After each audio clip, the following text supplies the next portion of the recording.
Hello, everyone. Welcome to this very special program on the opening of the Sahasrara, which took place on May 5th by Shri Mataji Nirmala Devi. This day is also known as World Realization Day.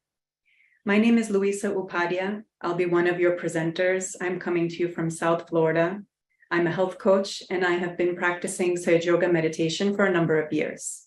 Along with me presenting is my good friend Abhishek Arora from Seattle.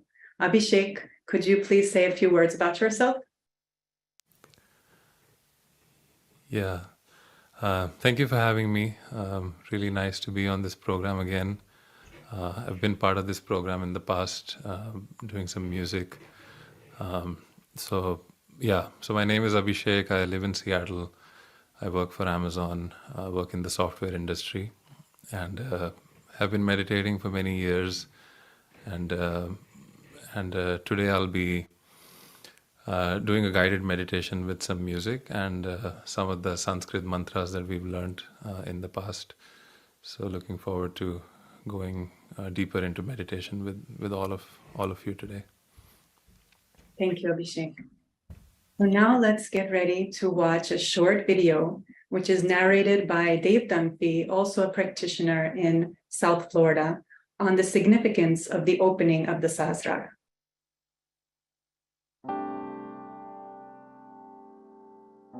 Throughout the ages, spiritual traditions from ancient cultures have spoken of the experience of Kundalini awakening. In Indian tradition, the experience is described in detail in the ancient holy texts such as the Upanishads, the Bhagavad Gita, and the Yoga Sutras of Patanjali. These treatises describe the process of awakening the Kundalini energy through practices such as yoga, meditation, and pranayama.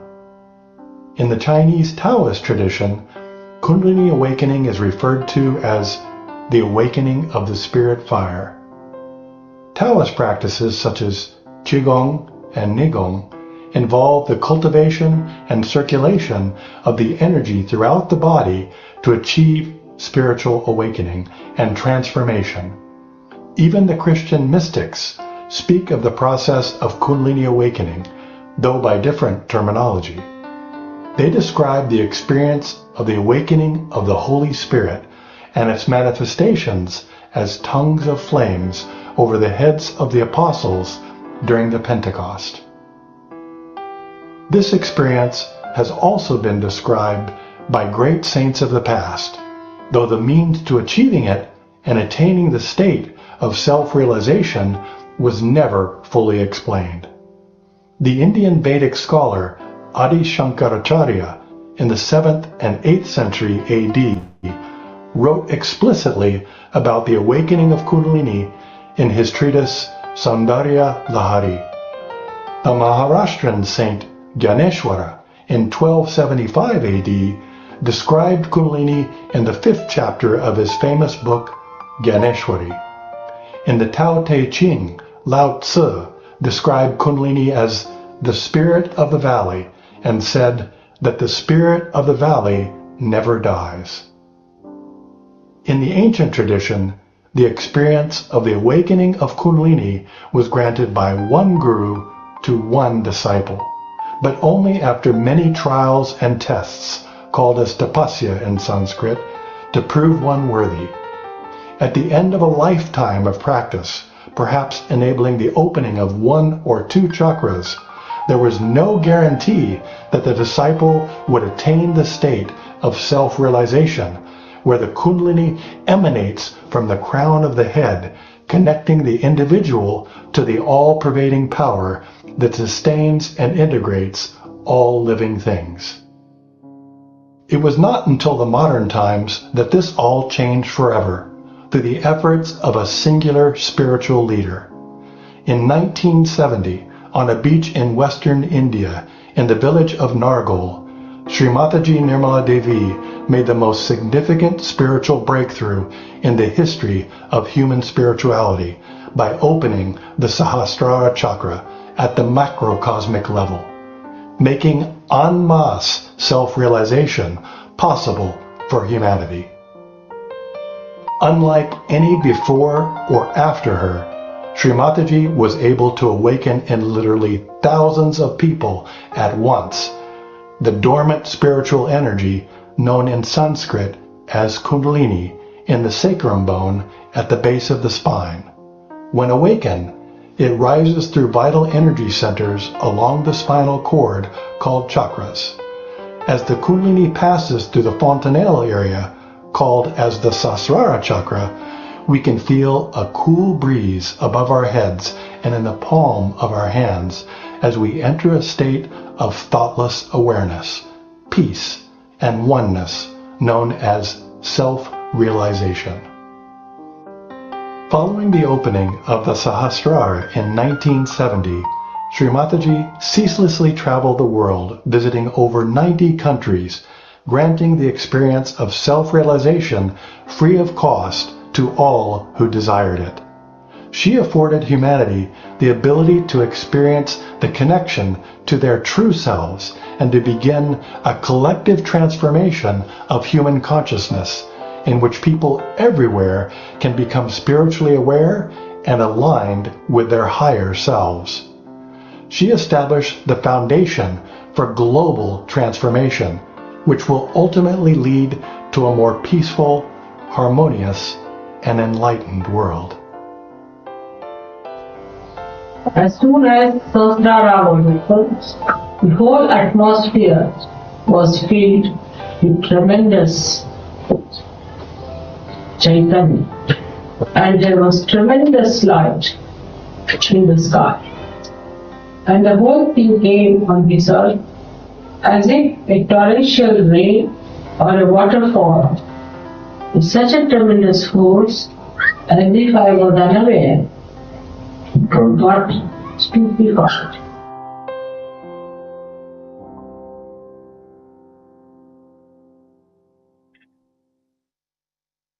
This is truly a significant moment, and we are all very, very fortunate to have received our self-realization.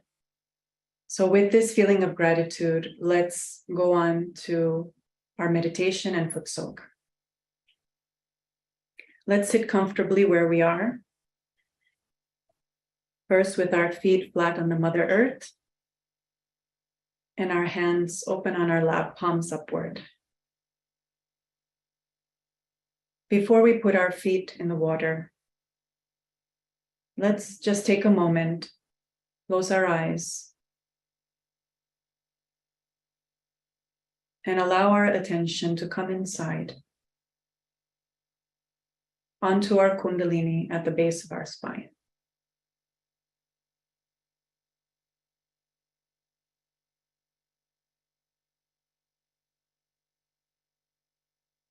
Let's express our gratitude from the very beginning to Shri Mataji. Shri Mataji, thank you for allowing us all to experience our self-realization by having our Sahasraras opened and allowing us to be one with the all-pervading power of love.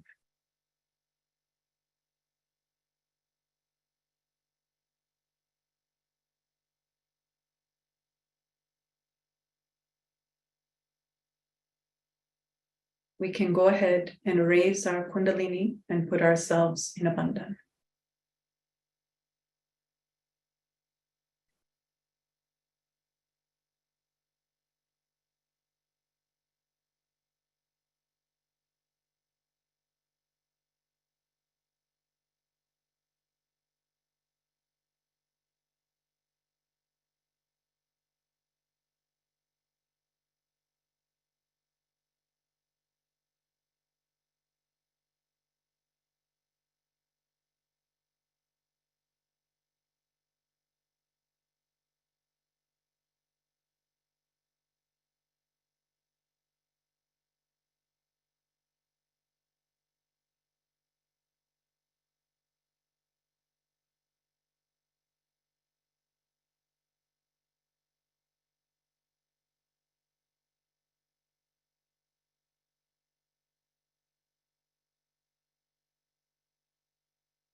Now we can put our feet in the water.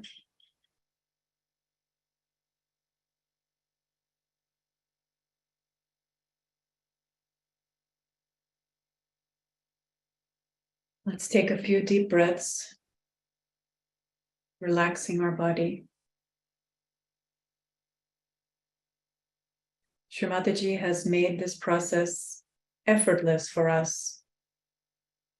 So let's remember not to put in any effort to achieve this state. Make sure that our hands are relaxed, our arms, shoulders, neck muscles, facial muscles. Let's have our hands open with a lot of hair in front of us. And our head bent forward a little bit so that it's closer towards our heart. And our gratitude can be expressed as much as possible.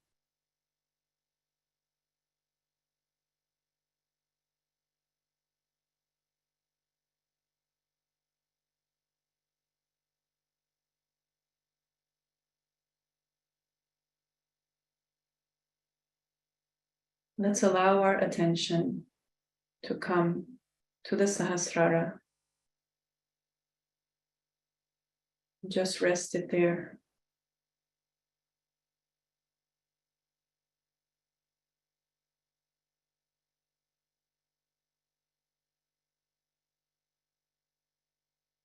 We find it a little bit challenging. Let's not force it, but let's ask our Kundalini within us, Mother, please grant me the state of meditation.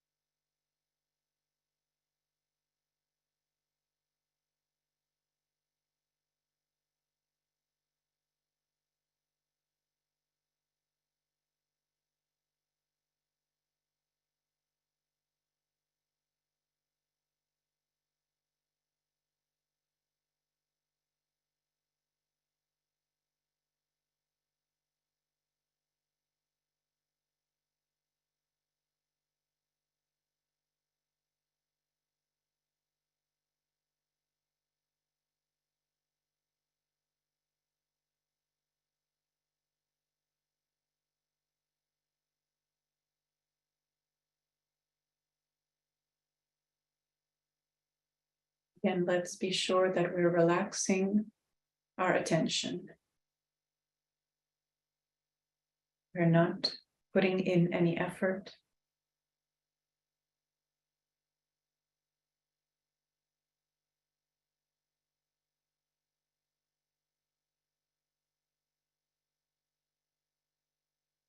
Mother, I surrender to you.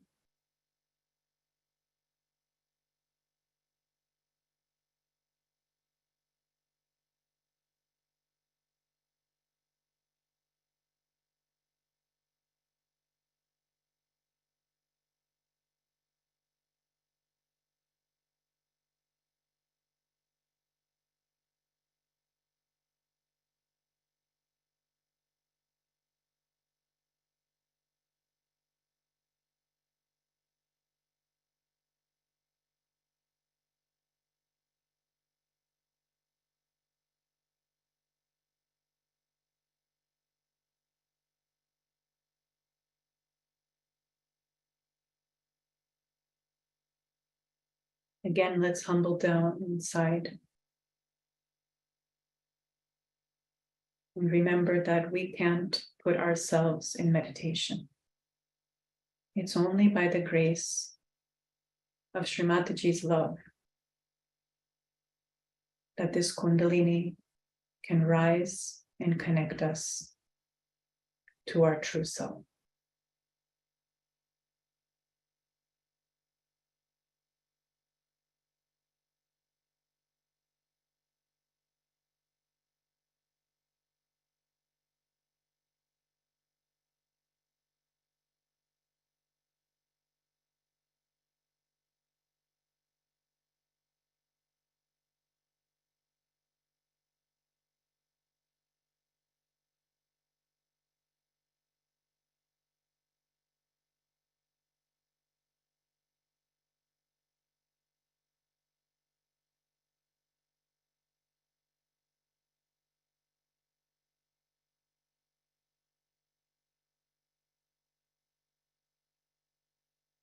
Let's take our right hand, place it on our Sahasrara, and massage it clockwise direction a few times, keeping our attention here.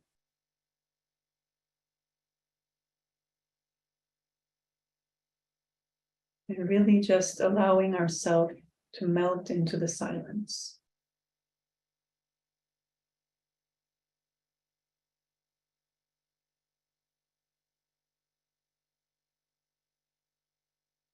We can raise our right hand above our head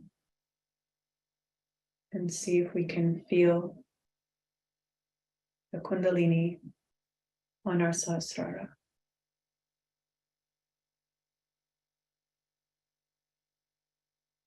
And the more we appreciate this moment, the more that we get connected into reality. So let's really not take anything for granted.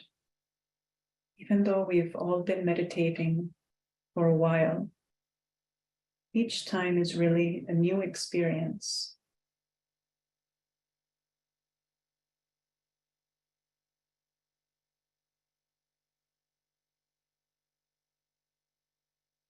Let's lower the right hand and try with the left hand above our head.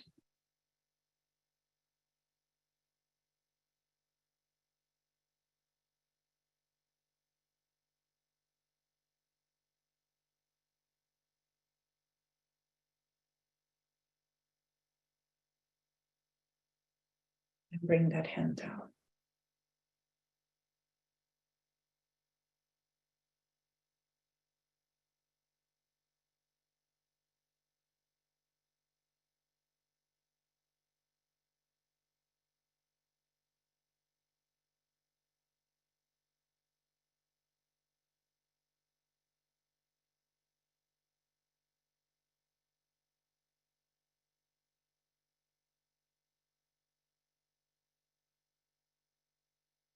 Keeping our attention on our Sahasrara further allows us to stay connected within.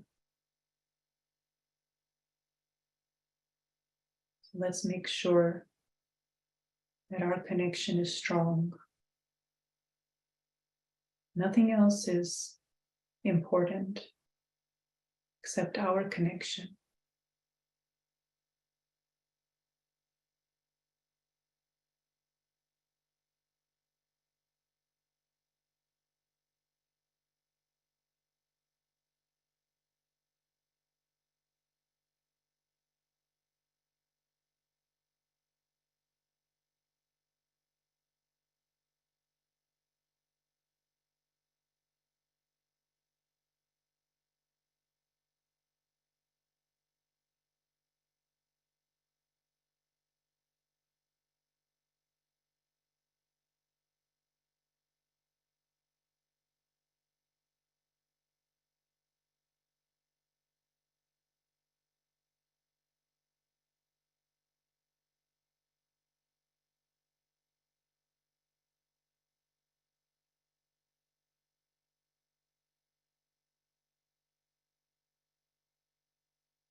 Let's take our right hand and place it on our heart.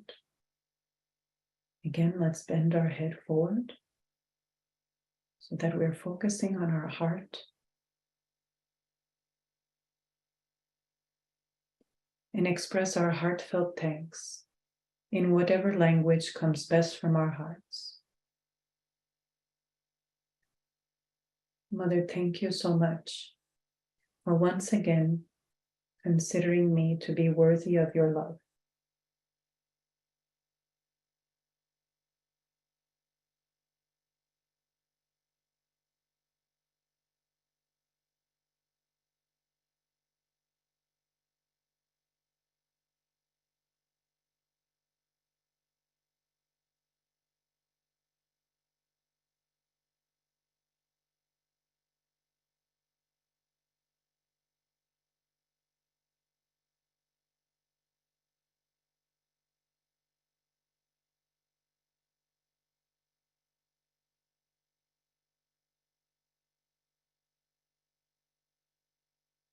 And bring down our hand.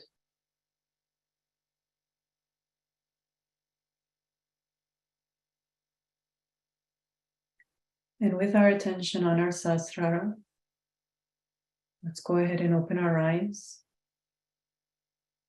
and rinse our feet and dry them.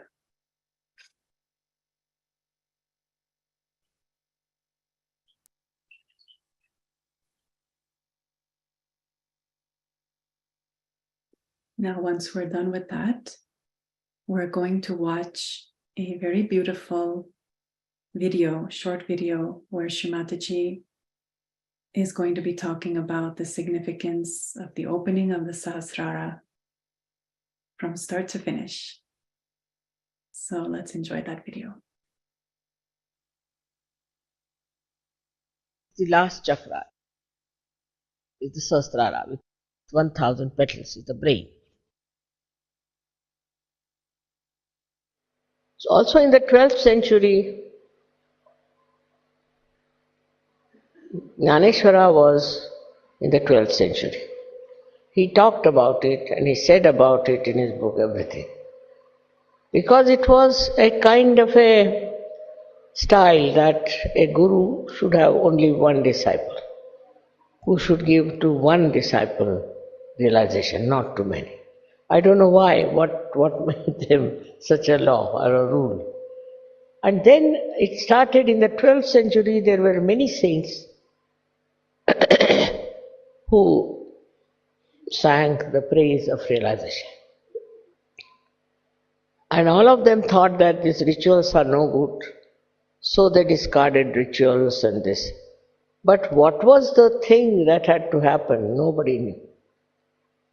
I have read all their lives. I've read afterwards also many saints who were there. But it seems nobody knew how to raise the Kundalini. This was the basic problem. They didn't know how to raise the Kundalini. While I think they didn't have that power, or maybe they had no knowledge. They talked about Kundalini all right, but they did not know how to raise the Kundalini. This is a very special power of spirituality. None of them have been able to say or tell you how to raise the Kundalini.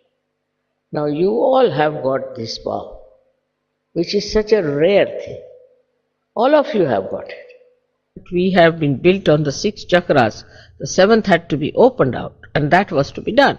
So that 7th chakra when opens, then you become the spirit, which is your real being. That is the reality, by which you know reality. Not only you know reality, but you become, again I say the word become, means on your central nervous system you become collectively conscious.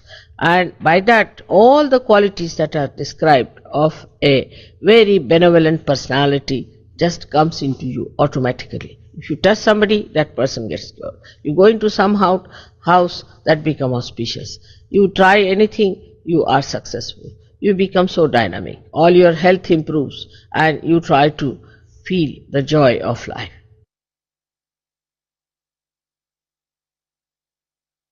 All over the world, I find when I was a little girl that they are completely ignorant about how to find the truth. So many were lost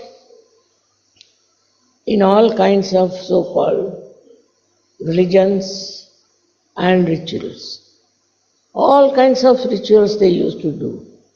Morning till evening, some sort of a ritual they would do. Whether they were Hindus, Christians, Muslims, they all believed that by doing all these rituals, you will achieve something, that you will know the truth, that you will get your self-realization. All such seekers went to wrong people and to wrong directions because they were really seeking from their heart. So they were very misleading and they were misled into such horrible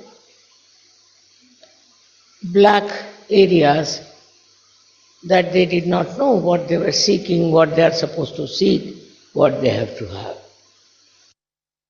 As soon as Sahasrara was open, the whole atmosphere was filled with tremendous Chaitanya. And there was tremendous light in the sky. And the whole thing came on this earth as if a torrential rain or a waterfall with such a tremendous force as if I was unaware and got stupefied. The happening was so unexpected and so tremendous that I was stunned and I became completely silent at its grandeur. I saw the primordial Kundalini rising like a big furnace, and the furnace was very silent but burning appearance it had,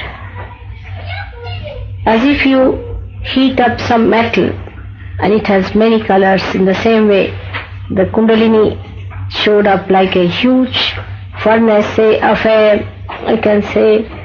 a furnace which is like a tunnel, where you see these plants you have for coal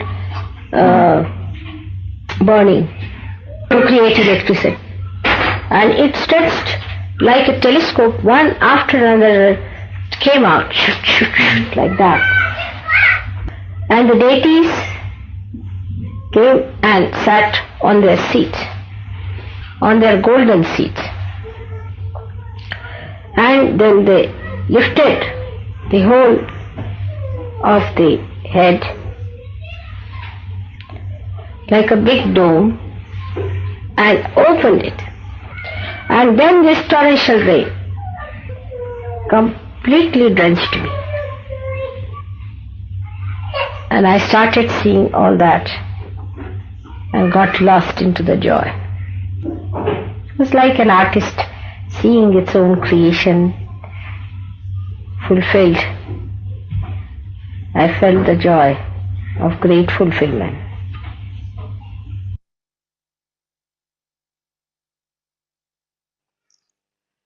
I never expected that in my lifetime I'll be able to work it out. It has been. And so many of you have got your Sahasrara opened. Without that, you could never have known what is the truth. You were all lost, as everybody is.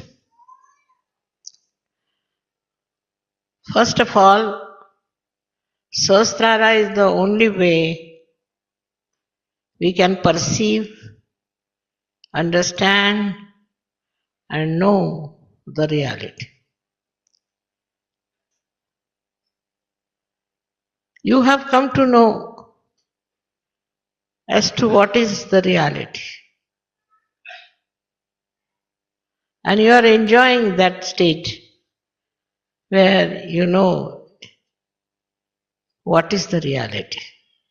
And that's why my first anxiety was to open Sahasrara. That worked out well. And all of you have got your Sahasrara opened. Whatever you have achieved is remarkable, no doubt. It is because of honest searching that you have got it. Now you will understand, because if Sahasrara is not open, you can't talk people, you can't say anything to them. It's just they don't understand. With the Sahasrara open, your understanding improves so much. That is what has happened with all of you. And I am so very happy that it's so many people there are sitting here who have got their Sahasraras open. It gives you joy, it gives you peace, it gives you capabilities, it gives you so many things that you cannot count. Like the 1,000 petals of your Sahasrara which are enlightened. God knows what all you can have with this. This is such a tremendous area you are in, the 1,000 petals. And from there people have gained all the knowledge about science, knowledge about all the great discoveries are from there. So this is what one has to realize, one's own esteem. Self-esteem is different from self-importance. You should have self-esteem. With that you will become humble. You will become very loving because you are capable of love. And it is not forced on. I agree that from the ocean, the clouds rise and then they give rain and all that. But it is in the cycle of life they are doing it. They are not conscious of it. They don't think they are doing something great because they are in the cycle. You are out of the cycle and still you are doing work without any feeling of self-importance. So all these minor things like your race, your country, your religion and all these, which are artificial barriers between human beings, just drops out and you become a realized soul and you know what is humanity. You understand the humanity. This has to happen in all the surgeries when they are together. They should understand that we are not no more ordinary human beings. We are special people chosen for a very special work, which is the most important thing today. So whole thing is that this Sahasrara is a global field where we enter in. We enter into a global field. And when we are there, we just become ourselves a global personality. With that, we're going to have another round of meditation led by Abhishek, and we're going to hear his beautiful singing, which will actually automatically take us into Sahasrara. So over to you, Abhishek.